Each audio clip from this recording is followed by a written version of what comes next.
Hey guys, thank you so much for tuning in to Accept Autism's first ever YouTube upload.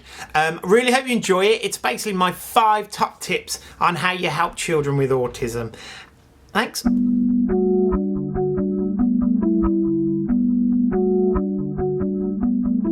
So the first tip is real simple, but it can really help with kids that are going through anything, pretty much, whether it's refusing to stay in class, or they're in their worst lesson and they're running out and getting frustrated, or whether you're shopping with them and they're just freaking out in Sainsbury's, whether they're refusing to sit with you or eat the food you give them, or if they can't sleep, whatever the problem is, try this because it's a really, really effective tool. You think to yourself, okay, that it's not their fault.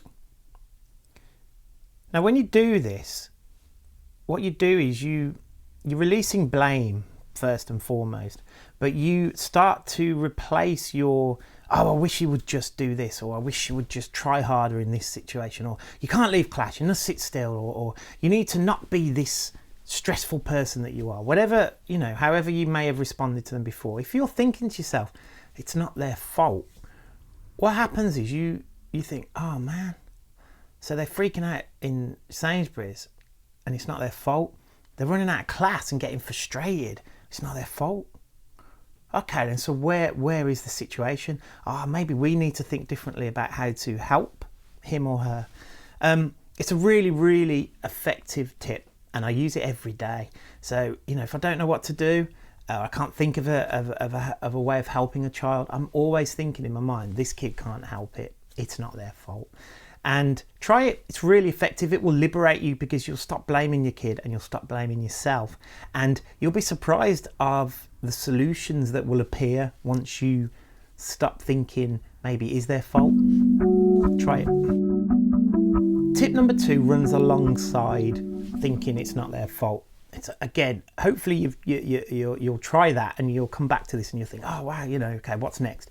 And this is next. You are telling the child that it is going to be okay. Telling a child it is going to be okay. What you're doing is you're teaching them hope. And with hope, yeah, life is difficult, isn't it? For us all, we all struggle. But I tell you, hope is better than hopelessness. And a lot of our kids, my son included, felt hopeless for many, many years. And by telling him it is going to be okay, even when you're convinced or you think it's not, just try and tell them this, because I tell you what, you just never know. It just might be. Right, this third tip is going to divide you all. And it's one of them areas that I worked a lot with kids that have been out of school over the past few years, and this is one issue that comes up all the time. So let's say your kids got excluded for whatever reason, and you're feeling like, well, I need to remove things from them, just as a punishment. Here's my tip, right?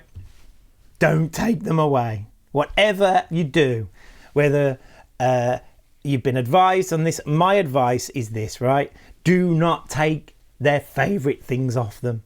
Xbox, Minecraft, YouTube, whatever it is that they need as an escape.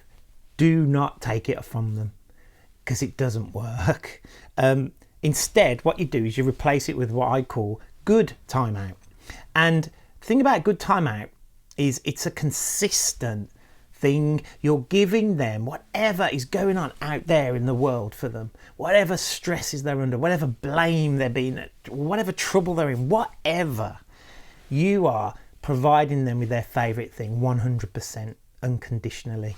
And if you think about it, I'm the same. If I've had a bad day at work, or I get misunderstood a lot in my day for whatever reason, and I sometimes will have a really tough week, and I'm thinking I'm going to have a Chinese and a bottle of red wine and I'm going to be sorted on Friday. I'm just going to relax as much as I can, try and shut my brain off. Imagine if I come home on that Friday and my boss has been here and removed all the wine and banned me from having a Chinese. I'd be absolutely in bits. I wouldn't cope. My solution to trying to change whatever I maybe need to It's not going to help if you remove my favourite thing, that thing that I need, that downtime that I need. So tip 3, try it, because I tell you what, if you allow them a consistent, unconditional favourite thing and you just never take it off them, what you're doing is you're helping them to process, you're helping them to work it out for themselves, and you're providing them with a consistent safety. They know when they walk through the house or they go into their room, or if they ask for their iPad, they're going to get it and it's going to help them calm down. Try it. Honestly, it works. Right, tip number 4. How do you stop a child from having a meltdown when you're food shopping or clothes shopping, whatever it is? This is a common thing that happens, and a lot of people I see, the response will be, well, they've got to learn to go shopping, because how are they ever going to learn if they don't go to the shops and learn money and all this kind of stuff? Yes, that is true to some extent, but here's the thing: if a kid's having a meltdown, they're not learning anything. They just want to get the hell out of wherever they are. Now, it can be a dreading time for people, especially if you've got to take your kids shopping. I understand that as well. You know, your heart's pounding, you're thinking, oh my God, it's that time of the week. Please don't have a meltdown. Please, I don't want to get any more funny looks from customers that are walking past me, the judgmental eyes. I mean, I've had it. When Cammy was a kid, I remember this woman saying this vile thing to him because he was freaking out because he saw a bit of meat, and he would run through the aisles and hide in the Coke bottles, and he'd smash them out and knock them all over the place.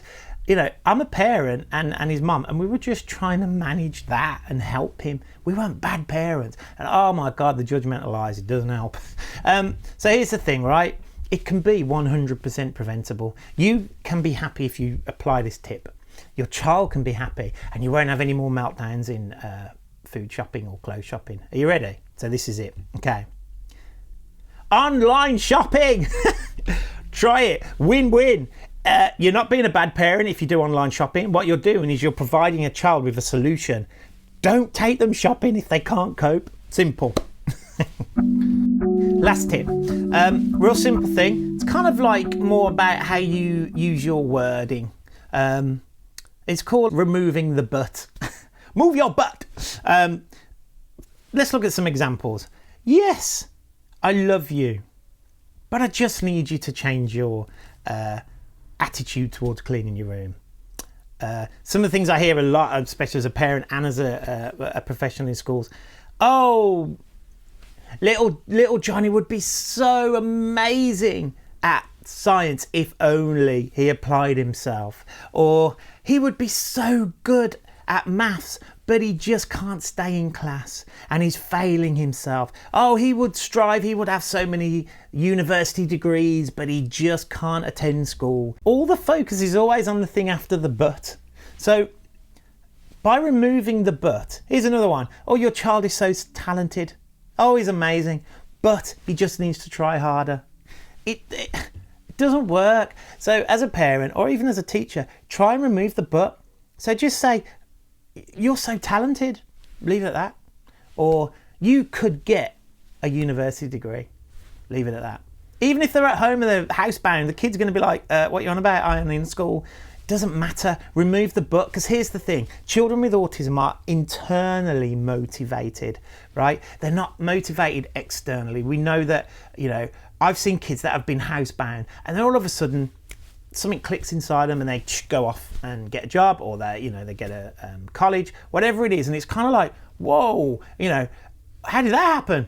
And that is what children with autism are like. And if your kid is out of school now, or if they've been excluded or they're struggling, they respond better to life if you remove the but. Try it. It's really effective. That was it. My 5 top tips on how you help children with autism. Hope you enjoyed it. Hope you got something from it. And there's going to be loads of content being uploaded onto this channel over the next few months. So please don't forget to subscribe. Leave a comment. I'd love to know what you guys think about this video. And hopefully you'll return. And I'll see you again soon. Thanks.